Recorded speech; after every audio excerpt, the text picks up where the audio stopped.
Relational algebra ఈ question పక్కాగా అడుగుతాడు, అది ఎలాగైనా అడగచ్చు. రిలేషనల్ ఆల్జీబ్రా ఇది నథింగ్ బట్ ఇది ఒక procedural language. Simple key points చెప్తున్నాను, మీరు పెద్దగా ఇబ్బంది పడాల్సిన పని అయితే లేదు. తర్వాత వచ్చి ఇది ఏం చేస్తుందంటే ఇందులో consisting set of operations that can be performed and relations మధ్య అంటే రిలేషనల్ ఆల్జీబ్రా అంటే దాని పేరులోనే ఉందంటే టూ టేబుల్స్ మధ్య రిలేషన్లో మనం కొన్ని ఆపరేషన్స్ అయితే పెర్ఫామ్ చేస్తాం. అవన్నీ మనం రిలేషన్లో పెర్ఫామ్ చేయడానికి అయితే ఉపయోగిస్తాం.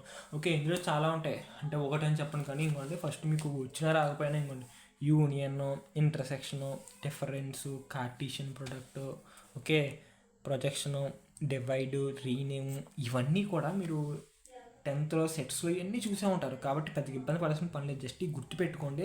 నేను ఎగ్జాంపుల్ చెప్తాను, ఎగ్జాంపుల్ పెట్టి మీ ఓన్గా మీ డెఫినేషన్ అయితే మీరు ఫ్రేమ్ చేసుకోవచ్చు. చాలా ఈజీగా ఉంటుంది, అసలు మీరు ఇబ్బంది పడాల్సిన పనే లేదు. చాలా అంటే చాలా ఈజీగా చెప్తాను. ఎగ్జాంపుల్స్ కూడా మంచి ఈజీగానే తీసాను అంటే మీకు అర్థం అవడం కోసం మళ్ళీ స్పెషల్గా రాశాను. ఇంకోండి ఏ అనే టేబుల్ ఉంది. ఈ టేబుల్లో 1 ఎందుకు వాల్యూ ఉంది, 2 ఎందుకు లేవు, 3 ఎందుకు లేవు, ఇలాంటి క్వశ్చన్స్ మీకు రైజ్ అయితే మీరు ఏం చేస్తారంటే అలా రాసుకుంటే ఎగ్జాంపుల్ పెద్దది అయిపోద్ది, రాయడానికి ఎక్కువ టైం పడుతుంది. అంతేకాదు మనకి కాన్సెప్ట్ అర్థం కావాలి కాబట్టి నేను ఒక టేబుల్లో ఒక నేమ్ అని తీసుకున్నాను, స్టూడెంట్ నేమ్ అని తీసుకున్నాను, కళ్యాణ్ కిరణ్ అని ఇచ్చాను. ఈ స్టూడెంట్ నేమ్లో సునీల్ రాజు అని ఇచ్చాను.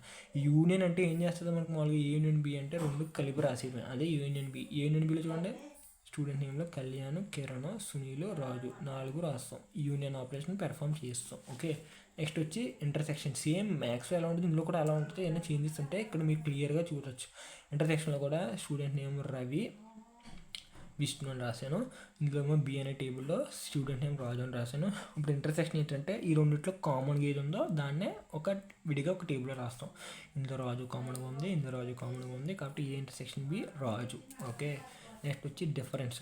ఏ అనే టేబుల్లో స్టూడెంట్ నేమ్లో రవి, రాజు, సురేష్, రాము అని తీసుకున్నాను. ఇందులో ఆదిత్య, సురేష్, రాము, లక్కీ అని తీసుకున్నాను. ఓకే, ఏ మైనస్ బి అంటే ఈ ఏలో బిలో కామన్గా ఉన్నాయి అంట కదా. ఇప్పుడు ఇందులో రాజు, సురేష్, రాము, సురేష్, రాము, ఇందులో కామన్గా ఉన్నాయి కాబట్టి ఇది కూడా వస్తే ఇంకేముంటుంది, ఈ రెండే ఏ మైనస్ బిలోకి వస్తుంది, రవి, రాజు. ఓకే, ఇప్పుడు బి మైనస్ ఏ అంటే ఇంకొంది. ఇప్పుడు ఏమైనా సురేష్ రాము ఉంది, సురేష్ రాము కూడా వస్తే ఇంకేముంది, ఆదిత్య, లక్కీ, బి మైనస్ ఏ అన్నా ఓకే, ఏ డివైడ్ బి అన్నా ఒకటే. ఓకే, బి మైనస్ ఏ అయినా ఏ డివైడ్ బి అయినా ఒకటే. ఇంకోండి అదే ఇక్కడ వస్తుంది. సింపుల్గా చెప్పాలంటే మీకు అర్థమవుద్ది, ఫర్దర్గా సింపుల్ గుర్తుపెట్టుకోండి. నెక్స్ట్ వచ్చి కార్టీషియన్ ప్రొడక్ట్ అంటే ఏంటి, మల్టిప్లై చేయడం.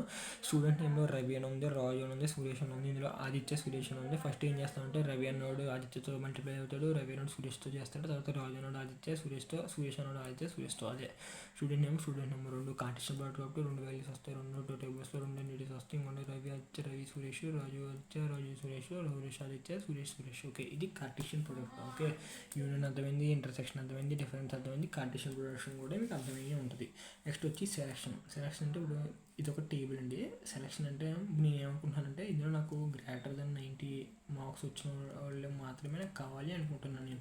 ఇంకోటి స్టూడెంట్ నేమ్ మార్క్స్ 90 అయిపోతున్నారు, 91, 95 వెళ్తున్నారు కాబట్టి వీళ్ళదన్నీ అయితే ఇక్కడ ఒక టేబుల్ రాస్తాం. సెలక్షన్ అంటే మనకు కావాల్సిన ఫిజికేషన్స్ సెలెక్ట్ చేసుకోవడం సింపుల్గా. ఓకే, నెక్స్ట్ వచ్చి ప్రొజెక్షన్ అనేది ఇంకోండి ఈ సింబల్తో అయితే మనం డినోట్ చేస్తూ ఉంటాం, పై అనండి ఏదన్నానండి. ఓకే, ఇది వచ్చేసరికి syntax column 1, column 2, relational name అని ఇస్తాను. ఇది ఇక్కడ చూడండి పై అని ఇచ్చాను, స్టూడెంట్ నేము, రిలేషన్ టేబుల్ నేమ్ వచ్చి ఏ అనే టేబుల్లో స్టూడెంట్ నేమ్ ప్రొజెక్షన్ ఇచ్చాను. ఓకే, రవి, రాజు, రాము 95, 91 ఇది ఒక టేబుల్. ఇందులో వాడు ఎస్ నేమ్ అన్నాడు, ప్రొజెక్షన్ అన్నాడు కాబట్టి సింపుల్గా ప్రొజెక్షన్ అంటే ఇక్కడ ఎస్ ఏది ఉందో సింపుల్గా డేసేయాలి, రవి, రాజు, రాము అదే ప్రొజెక్షన్ సింపుల్గా అంటే. ఓకే, పై అనే సింబల్తో రాస్తాము ప్రొజెక్షన్ అంటే అది సింపుల్గా అది. నెక్స్ట్ వచ్చి డివైడ్ వచ్చేసరికి ఇంకోండి స్టూడెంట్ నేము రవి, రాజు, సురేష్, స్టూడెంట్ నేము ఆదిత్య, సురేష్, రాజు. ఇందాక చెప్పాను కదా బి మైనస్ ఏ అయినా ఏ డివైడెడ్ బి అన్నా ఒకటైనా ఇంకోండి రవి, రాజు, సురేష్లో ఆదిత్య, సురేష్, రాజులో ఇక్కడ సురేష్ అన్నవాడు కామన్గా ఉన్నాడు. ఓకే, సురేష్, రాజు అన్నాడు కామన్గా ఉన్నాడు, ఇంకొకటి ఎవరు లేడు ఇక్కడ, ఆదిత్య అన్నాడు ఒకటే లేడు కాబట్టి ఆదిత్య అన్నాడు తీసుకున్నాం. సేమ్ బి మైనస్ ఇక్కడ ఎగ్జాంపుల్ వేరే తీసుకున్నాను కానీ సేమ్ ఆపరేషన్ అయితే పెర్ఫామ్ చేశాను. నెక్స్ట్ వచ్చి రీనేమ్ అంటే ఒక టేబుల్ని రీనేమ్ చేయడం అంటే ఎలాగంటే ఇప్పుడు ఈ టేబుల్ నేమ్ ఏ అని ఉంది, దీన్ని సి మీద చేయడం, అది పి అనే దాంతో రిప్రజెంట్ చేస్తాను, P of A comma C. ఇంకోటి పిఏ కళ్యాణ్ అనే టేబుల్ని ఏ అనే టేబుల్ని సి అనే పేరుతో అయితే రీప్లేస్ చేశాను. ఇది రిలేషనల్ ఆల్జీబ్రా అంటే సింపుల్గా ఒక ప్రొసీజర్ లాంగ్వేజ్. ఇది ఏం చేస్తుంది అంటే సెట్ ఆఫ్ ఆపరేటర్స్ ఉంటే దాంట్లో రిలేషన్లో పెర్ఫామ్ చేస్తూ ఉంటాయి. ఇందులో ఇవన్నీ ఉంటాయి. సింపుల్గా డెఫినేషన్ మీకు వచ్చిన విధంగా ఎలాగైనా రాసుకోవచ్చు. బట్ మీరు అక్కడ పైన ఏదో సొల్లు కొట్టి మీకు ఇన్ఫాక్ట్ మీకు ఏం అర్థం కాకపోయినా ఎగ్జాంపుల్ దాన్ని బట్టి ఒక డెఫినేషన్ రాసి ప్రతిదానికి ఎలా ఎగ్జాంపుల్ రాశాడంటే వాడు ఎందుకు వేయడండి 8 మార్కులు ఈజీగా వేస్తాడు. ఎందుకంటే మీరు ఇక్కడ 8 రాస్తున్నారు. Union, intersection, difference, Cartesian product, selection ఇవన్నీ రాస్తున్నారు కాబట్టి ఈజీగా ఒక్కో దానికి ఒక మార్క్ క్యారీ చేసుకున్న ఈజీగా ఫుల్ మార్క్స్ అయితే మీరు గెయిన్ చేయొచ్చు. ఇది పక్కాగా. నెక్స్ట్ క్వశ్చన్ వచ్చేటప్పుడు జాయింట్స్ నెక్స్ట్ వీడియోలో అయితే చెప్తున్నాను, చూసేయండి మరి.